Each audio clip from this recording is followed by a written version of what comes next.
For about 9 years, from the age of 3 until I was 12 or so, Jesus was totally my boyfriend.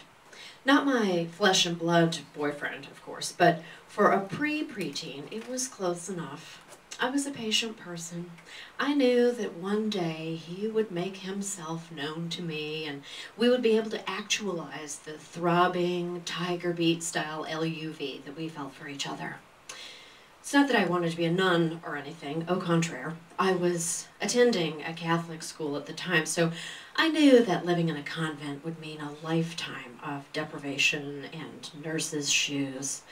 Besides, half the nuns there looked and smelled like the rejection of life itself. I mean, these were women whose dandruff could settle like coconut shavings on top of their eyebrows. They wouldn't even notice. The other half were just plain mean and clearly savored the terrifying effect they had on people. I mean, you could see that they had all their lady parts, but you just knew that once a month they menstruated dust. Who would want to join a club like that? So I didn't need to be a bride of Christ. I was comfortable just dating him, and if things got a little more serious, then that was cool too. But one thing was certain, he and I were together. When I talked to him, it was as intimate as if I had picked up my Hot Lips phone and dialed directly to his condo in heaven. I had a notebook dedicated to ironing out the details of my post-marital name change. Samantha Christ, Mrs. Jesus Christ, Lamb of God. Mrs. Samantha H. Christ. I didn't know what the H stood for, but whenever my father took the Lord's name in vain, he always added it for some reason. I thought it gave everything a nice rhythm. In fact, Jesus and I were so tight that if at any moment he should materialize, I knew we would listen to my disco records and eat Tang straight from the package, just like lovers did. I was ready. Jesus was everywhere I looked at school, hanging on the walls, pictured in my books, overseeing my hand washing at the miniature sink, casting a benevolent eye on me as I spray painted the Christmas angels I had made from old Legs containers.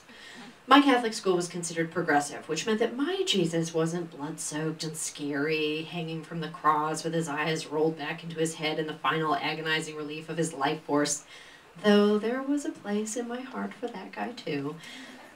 My Jesus was cool. He looked like Chris Christopherson circa A Star is Born, only with penetrating blue eyes and a non-threatening admiration for children that I, as a child, both understood and appreciated. He wore a freshly pressed robe all the time, but you knew he had a great ass and could have pulled off a pair of jeans and worn-out cowboy boots, even if you weren't sure why you would have wanted that. Jesus had nice, big, rough hands with clean fingernails, so you knew that he could chop down a tree if he had to, but that he could also handle a kitten with tenderness. He had a lustrous but well-maintained chest full of hair because, as the Son of God, he was bound to be hairy, only in all the right places. As if Jesus would have little stray sprouts on his shoulders, the bridge of his nose. Unthinkable. I'd picture myself lying beside Jesus in a field of sweetgrass, my fingers entwined in his chest hair in a non-sexual way. We'd laugh and talk, and I'd wash his feet with exotic oils and then dry them with my hair. I never questioned it. It was just what you did when you were with Jesus. Of course, Jesus was Jesus, and that meant he could be unpredictable, too.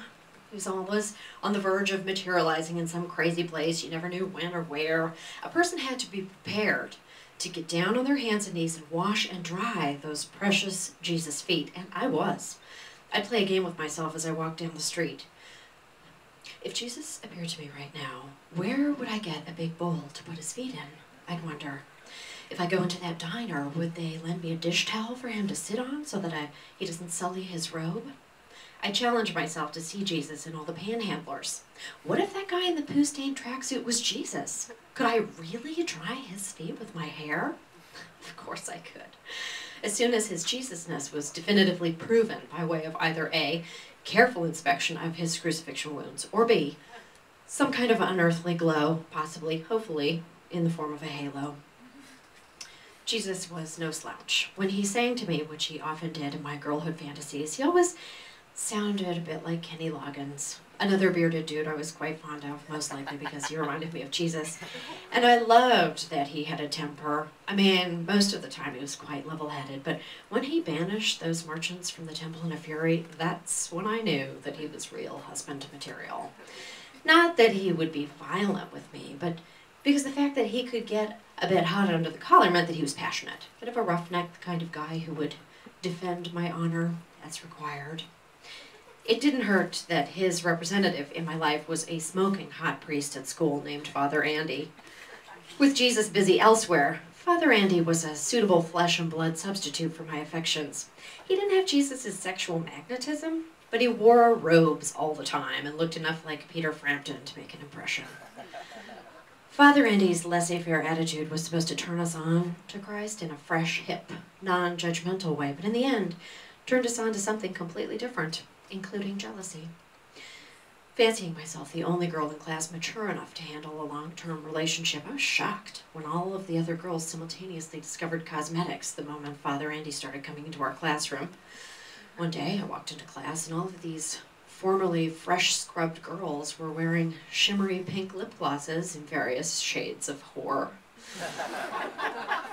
The boys tried to impress Father Andy, too, with their knowledge of chokeholds and physical restraints. Within minutes of his arrival, all of the boys would suddenly be on the floor in Greco-Roman wrestling positions, sweating and grappling with one another as Father Andy looked on casually. It was a sexually confusing time for the girls and the boys alike, but I secretly knew I was above it. All of that other stuff was just child's play. My path to his heart, I figured, would be through my intelligent questioning of the faith.